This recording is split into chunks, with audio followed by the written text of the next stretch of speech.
Selama beberapa tahun, sepasang suami istri selalu berselisih satu sama lain.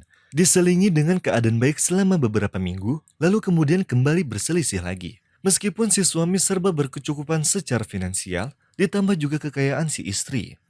Suatu ketika, si istri pun telah hamil bayinya yang ketiga kali, dan ini menyebabkan mereka marah dan saling berselisih kembali satu sama lain. Pada suatu hari, si suami merasa jenuh. Maka, dia pergi menyalakan mobilnya dan keluar dari rumahnya tanpa tahu kemana harus pergi. Kemudian, ia memutar musik dari MP3 player di mobilnya. Dalam perjalanannya, tiba-tiba ia dihentikan oleh seorang pemuda sederhana yang ingin pulang ke kediamannya. Maka, berhentilah si suami untuk memberikan tumpangan pada pria muda itu. Lalu, dia mempersilahkan agar pemuda itu duduk di sampingnya sementara dia mematikan MP3-nya untuk mendengarkan si pemuda tersebut. Pemuda itu duduk dengan sedih. Maka, si suami bertanya tentang alasan kesedihannya. Lalu dia berkata kepadanya, "Saya dulu bekerja sebagai juru masak di sebuah restoran di sini. Lalu, sponsor restoran menjual restorannya kepada orang lain dan memindahkanku kepadanya. Padahal, sponsor pertama saya sangat berakhlak dan taat.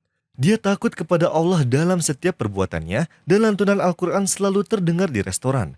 Tetapi, sponsor baru saya membuat saya bersedih karena dia selalu menyetel musik di restoran. Dan ini sangat menyakitkan bagi saya, sebagaimana ia menyajikan suatu hidangan seperti makanan dan minuman yang haram. Jadi, saya berusaha keras untuk kembali ke sponsor pertama saya. Akan tetapi saya tidak bisa. Lalu saya bertanya kepada sponsor saya yang baru, berapa yang dia inginkan jika saya pindah ke sponsor yang lain. Dia ingin 5.000 dinar, dan jumlah ini adalah semua yang saya miliki dari pekerjaan saya sejak lama. Dan sudah saya kumpulkan untuk membawa istri saya pergi dari rumah keluarganya. Saya sekarang dalam kegundahan yang sangat dalam, dan juga terjebak pada masalah yang sangat sulit. Istri saya tinggal di rumah keluarganya, dan jika sedang menelpon, ia selalu bertanya kapan saya bisa membawanya. Dan orang tuaku memberitahuku bahwa mereka malu dengan keluarga istri saya karena dia sangat lama bersama keluarganya dan saya tidak tahu harus berbuat apa. Si suami sangat terpengaruh oleh perkataan pemuda itu dan merasakan ketulusan dalam setiap kata-katanya. Lalu dia berkata pada dirinya sendiri, pemuda malang ini mengorbankan pekerjaan dan gajinya yang sangat dibutuhkannya agar dia tidak membuat Allah marah. Dan aku yang diberkahi dengan uang justru terang-terangan dalam bermaksiat, mendengar lagu, dan juga merokok. Pasti inilah penyebab kesusahan yang aku jalani bersama istriku. Kemudian, dia melempar kaset lagu dari mobilnya. Sebelum pemuda itu keluar dari mobil dan setelah dia sampai di tempat yang dia inginkan, sang suami meminta kontaknya dan berkata, "Aku akan menghubungimu malam ini." Si suami itu kembali ke rumahnya dengan tersenyum, lalu bertemu istrinya dengan perasaan senang, dan mengatakan kepadanya, "Mulai hari ini, tidak ada rokok, lagu, dan juga film. Kita akan hidup dengan ayat-ayat Al-Quran dan semua yang menyenangkan Allah terhadap kita. Kita akan berpuasa, sholat, dan bangun malam bersama. Insya Allah." Si istri sangat senang dengan perkataan suaminya yang ingin ia mendengarnya bertahun-tahun yang lalu. Dan kemudian dia bertanya kepadanya tentang alasan dari perubahan ini. Maka dia menceritakan kisahnya tentang seorang juru masak muda. Dan setelah mendengar cerita itu, si istri menangis dan berkata kepada suaminya, "Saya akan memberikan uang padanya agar ia bisa memberikan istrinya dan saya tidak ingin darinya apapun selain doa." Suaminya berkata, "Saya akan memberinya uang untuk sewa rumah baru dalam jangka waktu 1 tahun." Kemudian si suami menghubungi pemuda itu dan memintanya untuk bertemu setelah 1 jam. Dan ketika mereka bertemu, dia memberinya 5.000 dinar agar dia bisa membawa istrinya. Dan mengatakan kepadanya bahwa dia akan menanggung biaya rumah barunya selama 1 tahun. Maka pemuda itu menangis kegirangan malam itu sampai dia tidak tidur. Bahkan dia sengaja bangun malam untuk mendoakan sepasang suami tersebut. Dan dengan rahmat Allah, si istri telah hamil semenjak bulan itu. Dan kehamilannya stabil, serta kekhawatiran mereka telah hilang dan tanda-tanda kebahagiaan pun muncul di antara mereka. أقم الصلاة لدلوك الشمس إلى غسق الليل وقرآن الفجر إن قرآن الفجر كان مشهودا ومن الليل فتهجد به نافلة لك عسى أن يبعثك ربك مقاما محمودا وقل رب أدخلني مدخل صدق وأخرجني مخرج صدق واجعل لي من لدنك سلطانا نصيرا وقل جاء الحق وزهق الباطل إن الباطل كان زهوقا وننزل من القرآن ما هو شفاء ورحمة للمؤمنين ولا يزيد الظالمين إلا خسارا. Dikisahkan, seorang ayah yang mempunyai 4 orang anak perempuan. Dia bekerja dan istrinya mendidik anak-anaknya dengan sangat baik. Pada suatu ketika, istrinya meninggal dunia sementara anaknya yang paling kecil masih berumur 7 tahun, sedangkan yang paling besar berumur 14 tahun. Ayahnya menolak menikah lagi setelah kematian istrinya dan menjadikan seluruh waktunya untuk menunaikan kewajiban dari Allah dan juga menjaga anak-anak perempuannya. Anaknya yang paling besar juga membantunya dan dia juga menggantikan peran ibu untuk saudari-saudarinya. 10 tahun kemudian, 3 orang pemuda datang untuk melamar anak-anak perempuannya dan sang ayah menginginkan agar menikahkan anak perempuannya yang paling besar terlebih dahulu, lalu setelahnya dan setelahnya. Akan tetapi, anaknya yang paling besar menolak menikah karena dia ingin menjaga ayahnya dan membantunya, apalagi ayahnya yang sudah semakin tua dan sering sakit-sakitan. Maka ayahnya pun menikahkan ketiga saudarinya, dan anak perempuan yang paling besar menjaga ayahnya dan membantunya sampai ayahnya wafat. Setelah ayahnya wafat, mereka membuka surat wasiat ayahnya dan tertulis di dalamnya, "Janganlah kalian membagi atau menjual rumah ini, sampai kakak kalian yang paling besar yang telah mengorbankan kebahagiaannya untuk kebahagiaan kalian mendapatkan tempat tinggal yang layak." Akan tetapi ketiga saudarinya menolak wasiat itu dan ingin menjual rumahnya agar satu persatu dari mereka mendapatkan bagian dari warisannya, tanpa peduli kemana akan pergi kakaknya yang paling besar yang tidak memiliki tempat berlindung selain Allah Azza wa Jalla. Ketiga saudarinya pun menawarkan rumahnya untuk dijual, dan datanglah pemuda kaya yang ingin membelinya.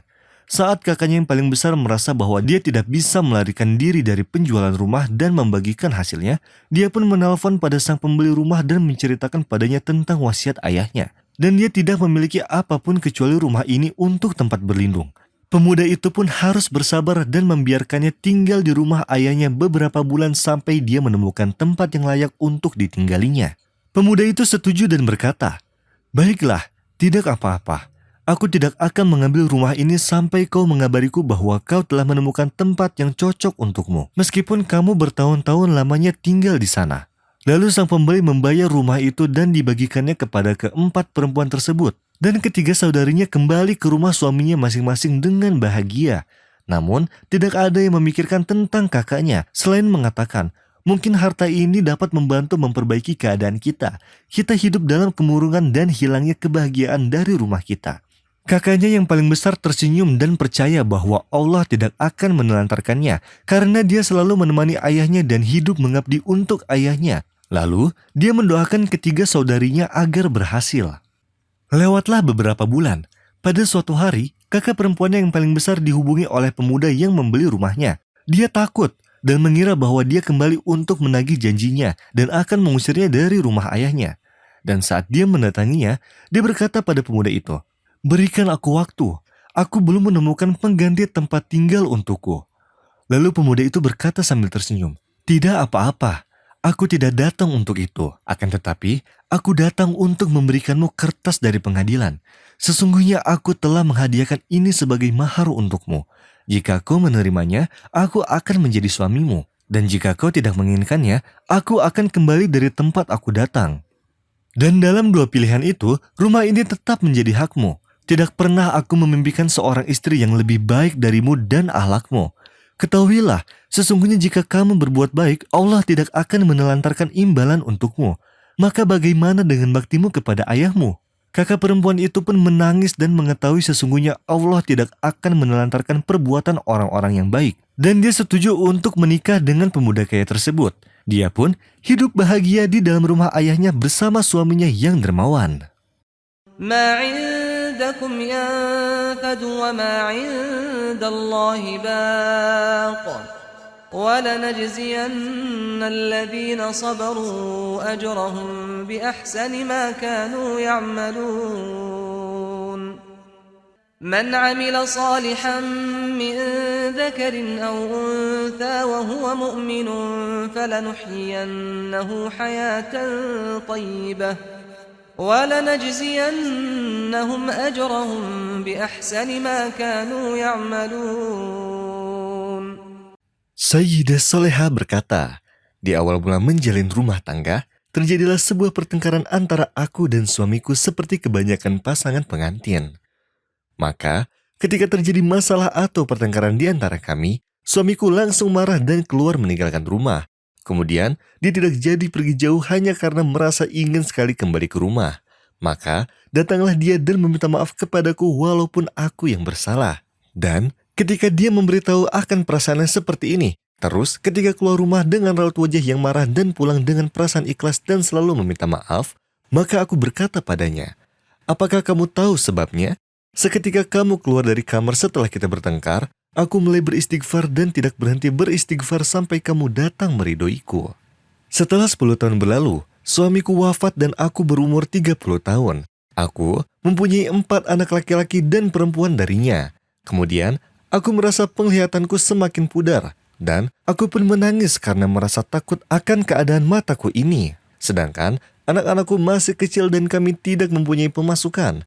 Aku pun memakai sebagian sisa harta peninggalan ayahku untuk kebutuhan ekonomi. Ketika di kamar, aku ingat beristighfar dan efek magisnya seperti yang terjadi pada suamiku dulu. Dan setelah itu aku mengingat hadis Rasulullah SAW. Barang siapa yang memperbanyak beristighfar, maka Allah Subhanahu wa Ta'ala jadikan untuknya jalan keluar dari segala kesusahan dan kelapangan dari segala kesulitan. Kemudian setelah itu, aku memperbanyak istighfar dan aku perintahkan anakku untuk beristighfar juga. Dan tidak sampai 6 bulan, demi Allah, muncullah rencana proyek properti lama dan selesailah kompensasi mencapai berjuta-juta. Dan anakku yang pertama menjadi siswa distrik dan menjadi hafiz Al-Quran, serta menjadi pusat pertolongan masyarakat sampai rumah kami menjadi pusat kebaikan dan sampai kami hidup dalam keadaan tenang dan damai. Dan Allah Subhanahu wa Ta'ala jadikan anak-anakku menjadi anak yang soleh dan soleha, sampai hilanglah keresahan dan kesedihanku dan aku seakan menjadi seorang wanita yang sangat bahagia. Ya, sesungguhnya itu adalah keajaiban beristighfar yang sering kita lalaikan dan Allah Azza wa Jalla berfirman, dan tidaklah pula Allah akan mengazab mereka sedangkan mereka meminta ampun. Wahai orang yang belum dikaruniai anak, wahai orang yang ingin segera menikah, wahai orang yang ingin kelapangan Allah Subhanahu wa Ta'ala dari kesulitan yang menempel pada dirimu, wahai orang yang sedang tertimpa kesusahan, ingatlah bahwa Allah Subhanahu wa Ta'ala bersamamu, yang tidak pernah memutuskan harapanmu dengan beristighfar. Dan sesungguhnya semua bencana yang terjadi pada kita itu, semua hakikatnya karena dosa-dosa kita. Dan istighfar mempunyai rahasia yang besar, sebab dengan beristighfar Allah Subhanahu wa Ta'ala menghapus dosa-dosa di mana dengan sebab itu kita dijauhkan dari rezeki kita dan kebaikan serta kebahagiaan kita. Maka dari itu, kita meminta ampun dan beristighfar kepada Allah Subhanahu wa Ta'ala supaya diampuni dosa-dosa kita dan setelah itu kita akan diberikan kelapangan berupa kebahagiaan. فقلت استغفروا ربكم إنه كان غفارا يرسل السماء عليكم مدرارا ويمددكم بأموال وبنين ويجعل لكم جنات ويجعل لكم أنهارا ما لكم لا ترجون لله وقارا وقد خلقكم أطوارا